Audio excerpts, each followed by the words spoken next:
Bonjour à tous et bienvenue sur FDL Channel. Nous sommes très ravis de vous retrouver pour cette nouvelle saison, pour cette rentrée. D'autant plus que nous recevons quelqu'un aujourd'hui que je peux dire de très authentique. Vous verrez par vous-même durant tout l'interview que c'est une personne que le Seigneur a remplie d'énormément de talent. Donc pour ne pas plus tarder, je vais le laisser se présenter lui-même. Bonjour David. Salut Laetitia. Comment tu vas? Ça va très bien et toi? On est très ravis de te recevoir. C'est un plaisir pour moi également d'être sur participer à ton Meeting émission. Super. En tout cas, on est dans tes locaux aujourd'hui de ton entreprise qui se trouve à Paris. C'est ça. Et écoute, durant l'interview, tu vas un peu nous parler de toi. Les personnes qui nous suivent vont découvrir qui tu es. Ouais. Et pour commencer, est-ce que tu peux te présenter à quelques mots? Ok. Donc je m'appelle David, j'ai 26 ans. Je suis l'aîné d'une grande fratrie de 6 frères et sœurs. Si je devais me décrire en 3 mots, je dirais, au-delà d'authentique, comme tu l'as dit, je dirais autodidacte, créatif et surtout disciple. Pourquoi disciple? Parce que je m'efforce chaque jour de rythmer mes journées au battement du cœur du Père, c'est-à-dire à faire la volonté de Dieu tout simplement. Yes.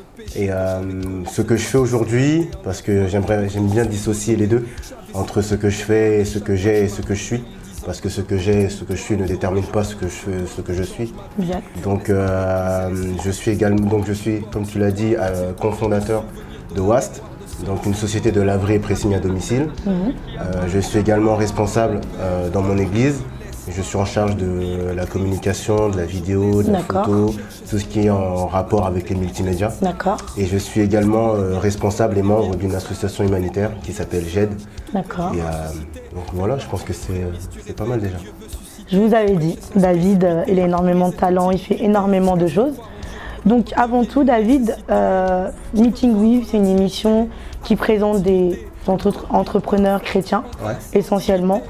En fait, vous venez, vous nous expliquez un petit peu comment vous avez réussi dans la vie, en mettant Christ au centre. Réussi, ouais, bon, on essaye en tout cas. En tout cas, on essaye, par la grâce de Dieu. Et avant d'aller un petit peu plus loin, on aimerait savoir comment s'est passée ta rencontre avec Christ. Est-ce que tu peux nous dire un petit peu, en quelques minutes, comment tu as connu Christ? Alors tout d'abord, il faut savoir que je suis issu d'une famille chrétienne. D'accord. Pour la petite anecdote, j'ai dû louper 100 dimanches du haut de mes 26 ans. Mais j'ai une date quand même. Ma réelle rencontre avec le Seigneur, c'est en juillet 2015. Donc il y a 3 ans à peine, 3 ans et demi. Et cette rencontre, je l'ai eue pendant la conférence Impact Centre Chrétien 2015. D'accord. Parce qu'à ce moment-là, je vivais comme bon me semble. C'est-à-dire que ce soit le concubinage, la fornication, la chicha, que ce soit l'alcool, les boîtes, la nuit, je vivais tout ça et j'aimais tout ça. Tout en sachant qu'en même moment, j'allais quand même à l'église tous les dimanches, je servais à l'église. Bien sûr. Et le Seigneur me disait tout simplement que un jour, ton hypocrisie te gagnera. C'est-à-dire que ton cœur se transformera réellement en cœur de pierre et ma parole ne te touchera plus. Et donc ça m'a fait énormément mal parce que depuis mon plus jeune âge, j'aime Dieu. Et donc du coup, tu sais, dans ces moments-là, quand tu vis une conférence, que ce soit une retraite, un camp, mais lorsque tu vis une expérience forte avec le Seigneur, tout de suite, tu te dis, les premières semaines, tu as envie de prier, tu as envie de méditer la parole, tu as envie d'écouter des enseignements. Et comme j'avais déjà vécu ça, parce qu'au bout de 2-3 semaines, en fait, tu retournes à tes habitudes. Et j'avais demandé au Seigneur, donne-moi quelque chose pour m'accrocher, tu vois. Et ce jour-là, on parlait sur la prédestinée. Et je demandais au Seigneur, écoute, je te demande pas de me donner ma destinée, mon appel ou quoi que ce soit. Mais au moins, donne-moi ma prédestinée. Que ce soit un mot, peu importe, donne-moi ma prédestinée. Et c'est là où je commence à prier. Et dans mon esprit, j'ai des images qui montent. Et c'est des images de mon association humanitaire, où j'étais responsable, une ancienne association, où j'étais responsable de communication. Et il fait monter des images, et je commence à comprendre. Et moi, je refuse, dans mon esprit, je refuse. Bien sûr, et, toujours comme ça au début. Et ouais, c'est clair. Et là, quand le mot monte, c'est là où je comprends pas. Et le mot, c'est communication. Donc le mot, tu le trouves ni dans la Bible, tu n'as pas des enseignements sur ça. Donc tu commences à te dire, mais c'est quoi ce délire, tu vois? Et donc du coup, je me suis accroché à ce mot-là. Je me suis vraiment accroché à ce mot-là et Et tout au long de cette interview, vous allez voir que de ce mot-là a découlé pas mal de choses. D'accord. Et aujourd'hui, tu es épanoui avec Christ. Et exactement. C'est-à-dire que voilà, le Seigneur me permet d'avoir plusieurs casquettes. Mais la base de ces casquettes-là, la base, c'est ma relation avec Dieu. D'accord. C'est vraiment ça qu'Expression Self vous prenez, c'est on peut être chrétien, épanoui, pas forcément aller tous les jours dans les veillées, à l'église et rentrer chez soi, dormir, prier. Non, Dieu nous appelle aussi à être comme David, tout simplement, à être épanoui, à créer des entreprises et voilà, à gagner aussi des âmes au travers de ce qui nous donne à faire. Je suis complètement d'accord. Très bien. Alors, WAST, qu'est-ce que ça veut dire? En quoi ça consiste? Comment tu as fait pour créer? Comment tu as eu l'idée? Est-ce que tu es tout seul? Est-ce que tu as des personnes avec toi? Alors, WAST, W-A-S-T, vient de la contraction de wash et de fast, tout simplement. Le concept, il est assez simple. On vient récupérer les linges de tous les jours chez nos clients. D'accord.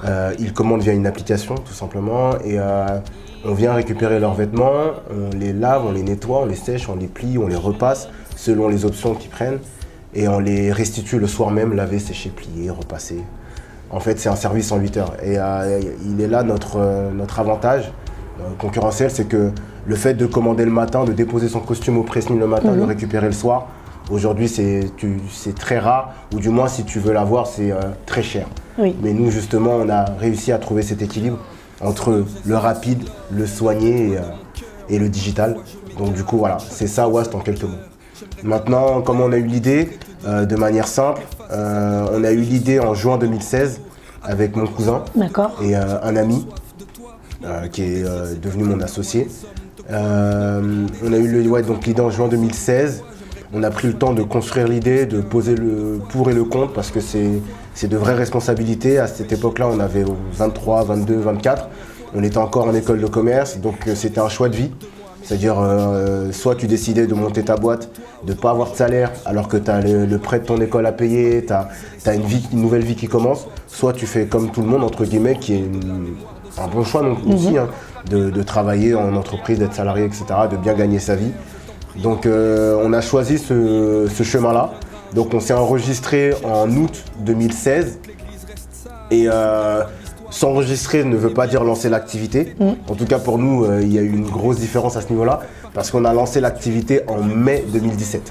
Donc depuis l'idée jusqu'à lancement de l'activité, il s'est passé à peu près 2 ans. À peu près 2 ans. Ouais. D'accord. 2 ans pour bien lancer la chose. Et 2 ans, donc 2 ans de doute, 2 ans de crainte, 2 ans de joie aussi, parce que quand tu montes ta boîte, quand tu lances l'activité, tu te dis bah voilà, l'aventure commence. Mais c'est aussi l'aventure des grosses galères. Des grosses galères, parce que comme je l'ai dit, je suis responsable dans une église et j'ai vraiment pris mon rôle à cœur. C'est-à-dire que je sers comme si j'étais à temps plein. D'accord. C'est-à-dire que c'est pas juste je sers le dimanche, c'est je sers vraiment toute la semaine. Et c'est un choix de vie, de se dire bah, je suis à temps plein dans ma boîte, à temps plein à l'église. Et c'est là où c'était difficile pour moi, mon challenge était d'équilibrer les deux. C'est-à-dire que j'arrivais au travail, chez WAST, c'était ma boîte, mais je travaillais pour les affaires de l'église, je travaillais les activités de l'église. Je pensais qu'à mes montages, je pensais qu'à ma communication, alors que c'était ma boîte, j'étais dans ma boîte, j'étais chez WAST. Et ce genre de choses montraient un mauvais témoignage de ce qu'est un chrétien. C'est-à-dire que le mec, il montre qu'il est déséquilibré. Le gars, il monte sa boîte, c'est sa propre boîte, et le gars, il arrive à travailler pour l'église H24. Mais en fait, équilibre-toi, tu vois. Et c'est un mauvais message que je passais à mes associés parce que eux voyaient que j'allais à l'église tout le temps, que j'aimais Dieu. Et c'est là où le Seigneur m'a dit tout simplement, en fait, David, tu n'impacteras pas les gens parce que tu m'aimes, mais tu impacteras les gens parce que tu manifestes l'amour. Manifester l'amour, c'est montrer que tu es déjà un équilibre. C'est-à-dire que respecter les gens, c'est-à-dire que quand je venais dans ma boîte et que je travaillais pour l'église, je ne respectais pas le taf. Je ne respectais pas l'entreprise, je ne les respectais pas. Et lorsque j'ai pris conscience de ça, j'ai dit ok, même si c'est l'église, même si c'est pour Dieu, il faut savoir faire la part des choses et travailler pour WAST. Et lorsque j'ai changé à ce niveau-là, là, mon attitude, mon comportement a commencé à toucher mes associés. D'accord. Parce que oui, au départ, eux aussi sont issus d'une famille chrétienne, mais comme moi, ils vivent comme bon leur semblait. Tu vois.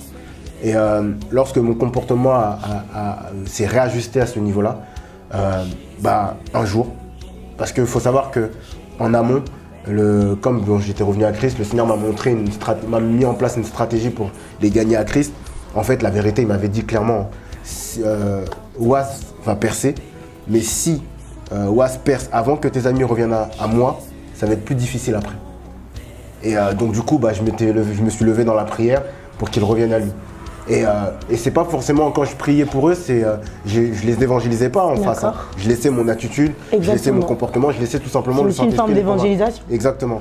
Et un jour comme ça, parce que c'est vrai qu'on était dans une situation assez compliquée, t'as un de mes associés qui me dit « Ouais, David, faut qu'on prie ensemble. » Pardon. Et ils n'étaient pas du tout chrétiens, les deux. C'est pas qu'ils n'étaient pas du tout chrétiens, c'est-à-dire qu'il y en avait un qui commençait vraiment petit à petit à revenir à Christ. Il s'était fait baptiser, il commençait vraiment à s'intéresser, etc. Et il y en avait un autre qui était catholique, qui croit en Dieu, qui croit en Jésus, mais sans plus, tu vois, qui va à l'église de temps en temps, mais sans plus. Et c'est là où il me dit, ouais, il faut qu'on prie. Et t'as mon autre associé qui dit, ouais, il faut qu'on prie. Et moi, j'arrive, je suis sur le cul, carrément, ouais, sur le cul. C'est vulgaire, mais c'est réellement ça. C'est-à-dire que, ouais, ok. Donc du coup, ils m'ont pris sur le tard et je me dis, bon, Seigneur, qu'est-ce qu'on doit dire et tout. Et le Seigneur me dit, ouais, rends grâce. Ok, bon. Donc on se réunit en bas et il me dit, et donc on commence, je leur dis, bon écoutez, le Seigneur me dit qu'on doit rendre grâce. Je sors un passage, comme quoi il faut rendre grâce en tout temps, en toutes circonstances. Et quand on commence à prier, je me dis qu'est-ce qui va se passer, tu vois. Et quand on commence à prier, je vois que je suis le seul à élever la voix. D'accord. Donc eux, chacun fait sa prière, entre guillemets. Et moi, je commence à prier. Et à la fin de la prière, le Seigneur, on dit Amen, chacun part à ses occupations. Et là, le Seigneur me dit, tu vois, et je lui dis, mais là, c'est un miracle qui vient de se passer. C'est-à-dire qu'en l'espace de 2 ans de vie commune au sein de la société, le Seigneur commence déjà à transformer les cœurs vers lui. Et pour moi, c'est un miracle. C'est un des miracles qu'il a fait pendant ces 2 dernières années, pendant ces 2 ans au sein de WAST. C'est-à-dire qu'aujourd'hui, je peux dire haut et fort que la société WAST est entre les mains du Seigneur. Parce qu'on a fait cette prière où on a remis clairement les clés. C'est lui l'actionnaire principal, c'est lui le PDG, c'est lui... C'est-à-dire que quand on a prié sur ça, c'est que chaque action, chaque décision qu'on prend, on demande d'abord l'avis au Seigneur. On dit, Seigneur, ensemble, quelle est ta priorité, quel est le choix qu'on doit prendre avant d'ouvrir une boutique, avant de choisir un partenaire, Seigneur, quelle est ta volonté. Et ça, pour moi, c'est une victoire et c'est un miracle.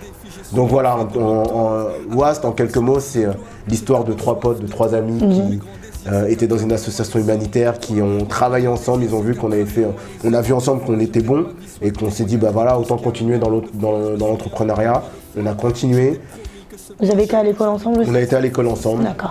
On a lancé l'activité donc en mai 2017. Le Seigneur a fait grâce. En août 2017, c'est-à-dire 3 mois après avoir lancé l'activité, on a eu cette boutique. Le Seigneur a ouvert les portes incroyables. C'est là où on a fait l'entrée du 4e associé.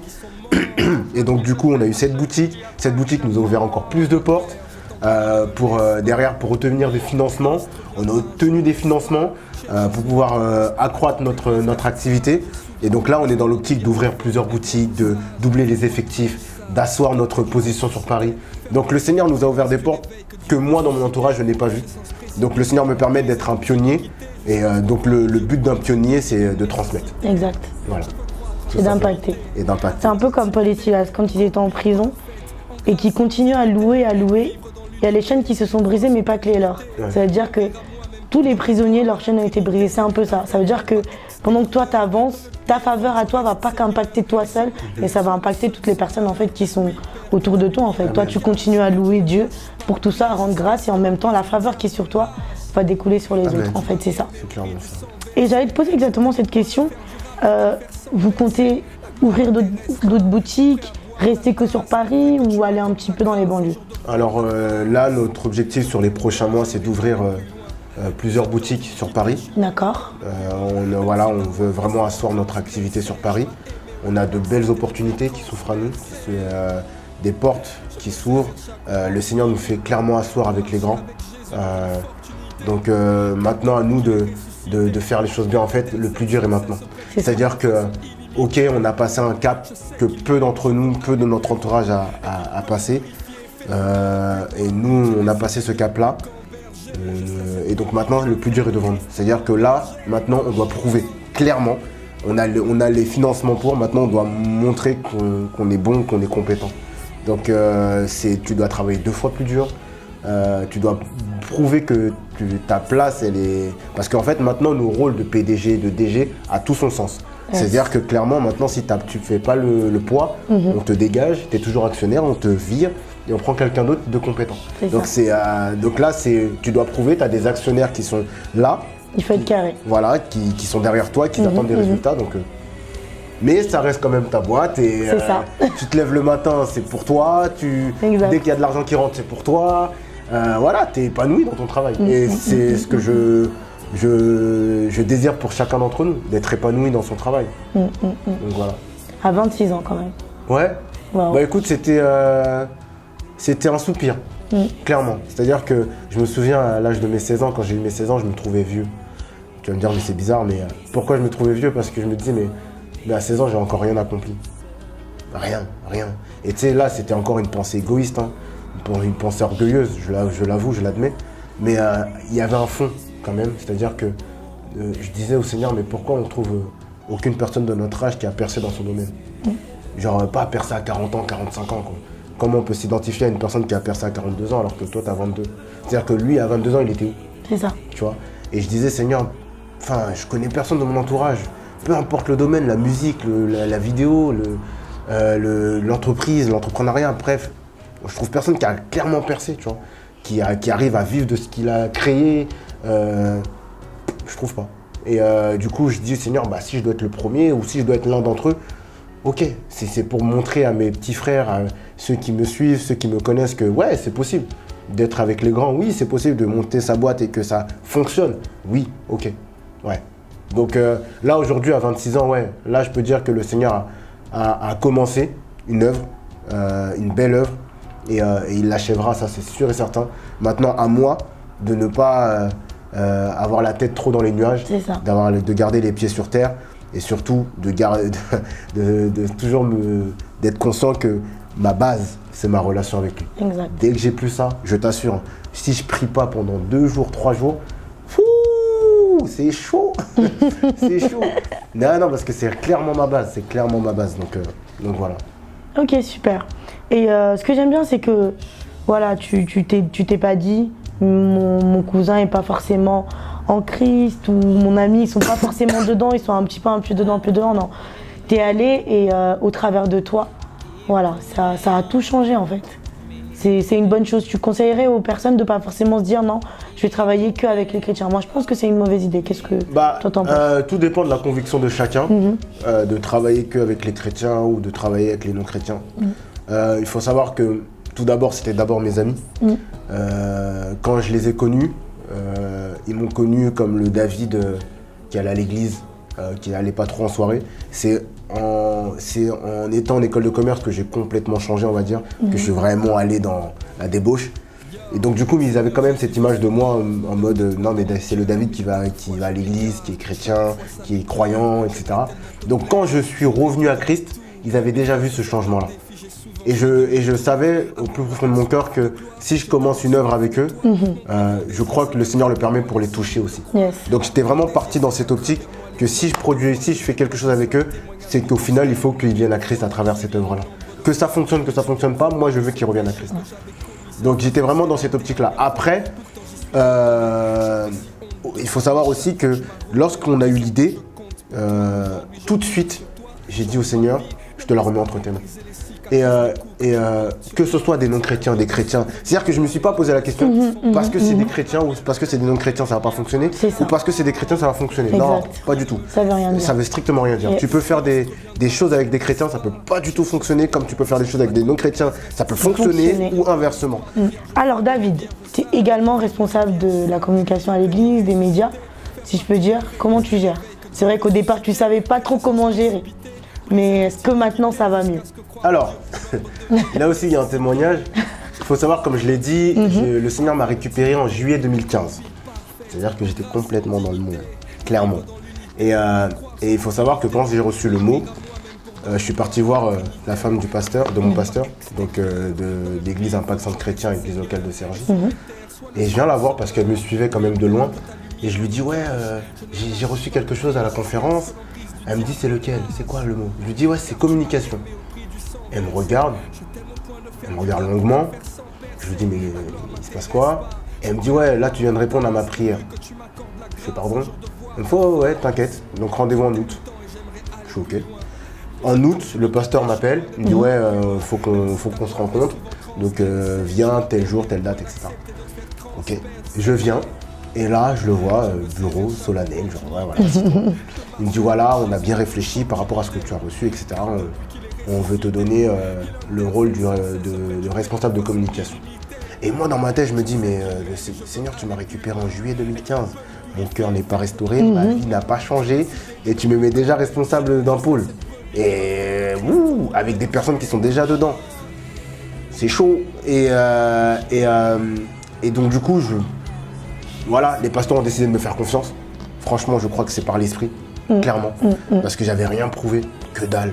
Les gens croyaient pas forcément toi au début? Bah en fait, moi je me suis dit me mettre là par rapport à mes compétences.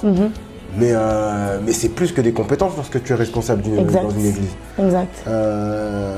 Et donc du coup, je prends mon rôle. Perdu. J'avais pas de vie de prière, je priais pas. J'avais arrêté de servir depuis 6 mois et je reprends une équipe toute nouvelle, une équipe qui a mon âge, donc va avoir un responsable dont tu sais il n'a pas de vie de prière, dont tu sais il n'était pas à l'église souvent et qu'en plus on a le même âge, donc même c'est-à-dire qu'on est pratiquement au même niveau spirituel, c'est chaud. Donc du coup c'est là où le Seigneur m'a montré 3 points aussi, 3 points pour être entre guillemets un bon leader un bon leader serviteur pour Dieu. Donc tout d'abord, oui, donc il faudrait, lorsque tu es leader serviteur, il est intéressant et important d'être excellent dans ton domaine, excellent dans ce qu'on te demande de faire. Et à partir du moment où tu es excellent, tu excelles dans ce que tu fais, tu commences à... C'est comme tu sais, quand on met capitaine quelqu'un, soit on le met capitaine parce que c'est un bon leader ou capitaine parce que c'est le leader technique. Yes. Et du coup, moi, je me suis basé sur le fait que voilà, je ne suis pas un leader humainement parlant, mais au moins être un leader technique. Donc du coup, je me suis efforcé d'apprendre toutes les bases Photoshop. Je me suis aussi basé sur la créativité que le Seigneur m'avait donnée pour pouvoir amener de nouvelles choses, innover dans le domaine qu'on m'avait assigné, donc les multimédias, la communication, etc. Et c'est à partir de ce moment-là où j'ai gagné le respect de mon équipe. Le respect même, dans mon équipe, il y avait des aînés de 20 ans, 25 ans, des personnes de mon âge. Et parce qu'on avait beaucoup innové, que ça avait vraiment apporté une nouvelle touche à l'église, voilà, une fraîcheur à l'église, bah, du coup j'ai gagné le respect de mon équipe. D'accord. Et lorsque j'ai gagné ce respect-là, j'ai pas basculé dans l'esprit de chefferie comme on a l'habitude de voir souvent, et c'est dommage, mais dans le côté serviteur. C'est-à-dire que lorsque j'ai eu ce respect-là de mon équipe, qui m'a permis de bien travailler avec eux, bah, tout de suite le Seigneur m'a dit, c'est à ce moment-là, manifeste l'amour. À ce moment-là, soutiens-les. À ce moment-là, mets-toi en dessous de. Tu ne dois pas montrer par-dessus que tu es leur chef, leur patron, leur responsable, etc. Mais mets-toi à leur service, clairement à leur service. Et donc du coup, c'est à ce moment-là où j'ai vraiment pris le temps de les connaître un par un. De les connaître un par un, de les soutenir dans la prière, spirituellement, moralement et financièrement si besoin. Donc, et à ce moment-là, bah, non seulement tu as eu le respect, mais là, du coup, ils commencent à t'apprécier pour ce que tu représentes pour eux. Tu n'es plus le responsable qui donne des ordres, mais tu es le responsable qui prend soin d'eux. Okay. Et à partir de ce moment-là, quand tu arrives à ce niveau-là, ta parole est une parole d'évangile. C'est-à-dire que lorsque tu vas les aider, lorsque tu vas leur donner des conseils ou lorsque tu vas les réprimander, entre guillemets, ils vont directement se dire, non seulement le gars est bon dans ce qu'il fait, non seulement il prend le temps de m'aider dans mes besoins et dans mes défis personnels, donc lorsqu'il me réprimande, c'est pas parce qu'il ne m'aime pas, il prend même pas le temps de connaître que là, ma semaine a été compliquée. Si, il a pris le temps il a pris mes nouvelles, donc non, je dois me réajuster. Et c'est ce que j'ai vu. C'est-à-dire qu'il y a des personnes, au départ, c'était un peu conflictuel, mais lorsque j'ai pris ce revêtement de serviteur où je me mets vraiment au service d'eux, ben lorsque je les réprimandais parce qu'ils avaient fait une faute, bah, tout de suite, ils demandaient pardon et leur comportement vraiment changeait par rapport à ce que je leur avais dit. Et là, du coup, bah, l'équipe, dans sa globalité, a commencé à progresser, à grandir. Et puis après, c'est là où là, on ne voit plus le responsable qui fait de l'innovation, qui amène cette fraîcheur à l'église, mais on voit une équipe. D'accord. C'est-à-dire que j'ai réussi à m'effacer et à laisser l'équipe parler d'elle-même. Et moi, ma récompense, ma fierté, c'est lorsque je vois des personnes de mon équipe soit entrer dans leur appel, entrer dans leur destinée, trouver leur passion dans la vidéo, dans la photo, parce qu'ils ont pu exprimer leurs dons, leurs talents au sein de l'église, grâce aux séminaires, aux conférences, aux différentes idées qu'on a mis en place. Ils se sont découverts. Et lorsque je les vois entreprendre derrière, monter leur boîte parce qu'ils ont découvert leurs dons et leurs talents à l'église, d'autres, ils sont entrés dans leur appel parce que la manière, la consécration, la sanctification, la manière de prier, la manière de servir le Seigneur leur a permis d'avoir cette relation intime pour connaître leur plan. Moi, en tant que responsable derrière, forcément, je suis heureux. Et voilà, c'est pour moi, mon fardeau aujourd'hui, mon appel, si je puis dire aujourd'hui, il est clair, c'est de manifester et d'aider les personnes autour de moi à accomplir leurs rêves. D'accord. C'est-à-dire que le Seigneur m'a permis de rentrer pleinement dans mon appel. Du coup, moi, mon appel, c'est de permettre à d'autres personnes d'entrer dans le leur, d'entrer dans ce pourquoi le Seigneur les a créés. Okay. Voilà, moi, c'est vraiment mon rêve. Mon rêve, c'est de voir t'accomplir ton rêve. Amen. Donc voilà. Donc dès que les personnes rentrent dans mon département ou désirent rentrer dans mon département, je leur mets face à la réalité du département. Mais dès que la personne entre, elle a le cœur pour Dieu, tout de suite, au bout de 3-4 mois, tu vois une nouvelle personne. Et ça, c'est ouf. Donc du coup, être jeune et responsable, c'est possible. Non seulement en plus, on a cette fougue encore, on est jeune, on est encore motivé, on a cette dynamique-là. L'utiliser à bon escient. Et le Seigneur fait le reste. Mais, il y a toujours un mais, parce que là, c'est beau ce que je dis. Mais c'est dur. C'est vachement dur. C'est grave dur. Pourquoi ? Parce que tu es conscient que tu es responsable. Et quand tu es responsable, tu es une porte. C'est-à-dire que si toi, tu tombes, tu ouvres une porte à toute ton équipe. Exact. Tu es un modèle. Donc, si tu fais une faute, tu es vu. Donc du coup, la moindre fausse note que tu fais peut être regardée, scrutée, et des personnes tu peux faire tomber aussi des gens à cause de ta faute. Et du coup, quand tu prends conscience de ça, tu n'as plus le droit à l'erreur. Donc moi, je me dis à mon faible niveau, j'imagine même pas les pasteurs, ceux qui ont des responsabilités plus grandes. C'est-à-dire que le moindre fait et geste, je te prends un exemple, le boire de l'alcool, c'est pas un péché. Tu vois, mais si le pasteur se met à boire de l'alcool, un autre qui a un souci avec l'alcool, il va dire mon pasteur il a bu de l'alcool donc je peux. Alors que c'est pas un péché au final. C'est à peu près pareil. C'est-à-dire que tu vas te retrouver dans une soirée à part avec des amis, un de tes potes va faire un snap, un de tes petits dans ton équipe va voir ce snap-là, va dire tiens, il fait des soirées un peu pompées là, vas-y, c'est-à-dire que j'ai le droit. En réalité, moi dans ma soirée, j'étais là tranquille en train de discuter avec mes amis. Mais lui, dans cette même soirée, le gars il va fumer la chicha, il va se foutre en l'air. Ouais, mais non, mais c'est pas ça que j'ai véhiculé. Ouais, mais je t'ai vu dans une soirée snap. Donc c'est là où c'est difficile, et surtout, ce qui est difficile et dur quand tu as 26 ans, c'est de maintenir ce niveau avec Dieu. C'est parce que tu as des tontons, tu as des tatas, tu as des personnes qui grandissent avec le Seigneur, et quand tu es responsable, tu dois être en mesure de donner des conseils profonds, pas des conseils superficiels ou va juste prier. Tu dois vraiment être une aide. Et donc du coup, cela te pousse à aller chercher Dieu pour pouvoir être une solution. Et c'est bien parce que tu connais Dieu, mais quand tu t'éloignes un peu et que tu as des baisses de régime, tu ne pries plus, tu as un truc qui s'est passé dans ta vie, donc tu n'as plus cette envie, ce zèle-là, tu te dis que derrière, tu as des personnes qui attendent que tu sois au niveau. Et à contrario, moi où je suis là où le Seigneur m'a brisé, c'est que quand tu es jeune aussi, souvent tu vas travailler, tu vas faire les choses parce que tu es responsable. C'est-à-dire que si tu n'étais pas responsable, tu ne l'aurais pas fait. Et là, le Seigneur, il m'a brisé parce qu'il m'a dit ouais, là tu pries parce que tu sais que tu es responsable. Donc du coup, tu dois prier. Mais est-ce que tu veux réellement me rencontrer ? Ok. Et du coup, il m'a dit ça au bout de 2 ans. Donc du coup, tu te dis, punaise, c'est chaud. Et donc là, tu dois trouver cet équilibre entre faire les choses parce que ta responsabilité te dit de les faire, et faire les choses parce que tu veux les faire. Tu désires les faire et parce que tu sais que le Seigneur t'attend. Donc c'est cet équilibre à avoir. Quand tu as 25, 26 ans, j'ai les mêmes problématiques que vous. Les mêmes, quand je vous dis les mêmes, c'est-à-dire qu'aujourd'hui j'ai ma fiancée, elle-même pourra en témoigner.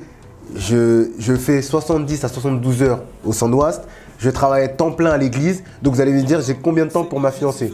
C'est chaud. C'est chaud. Voilà. Donc du coup, c'est cet équilibre à trouver.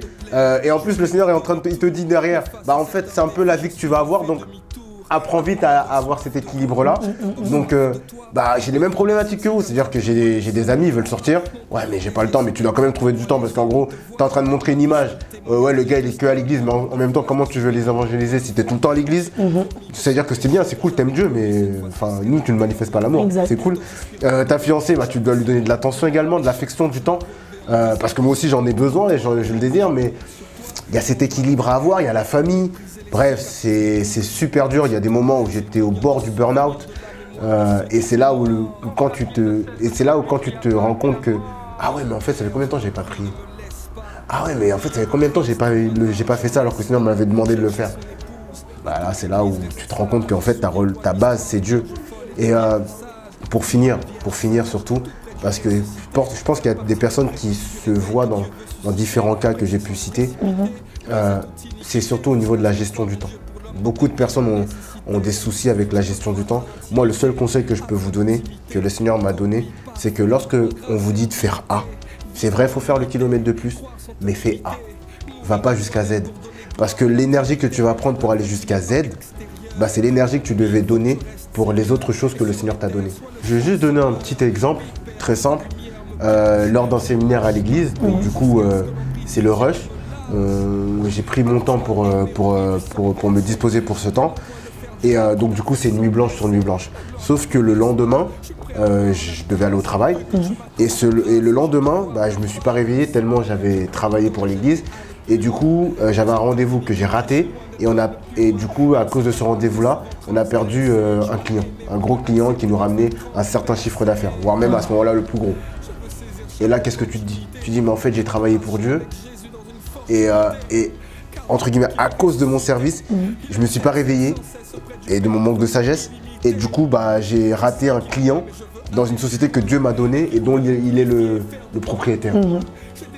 Waouh! Et là, tu dis, mais en fait, non, il y a un truc qui ne va pas. Soit je dois lâcher un pour être mieux, pour être à fond dans un, soit faut que je trouve une solution. Et j'ai vraiment eu ce problème-là. Et c'est là où le Seigneur me dit, mais en fait, c'est simple. Tu es un peu dans l'excès.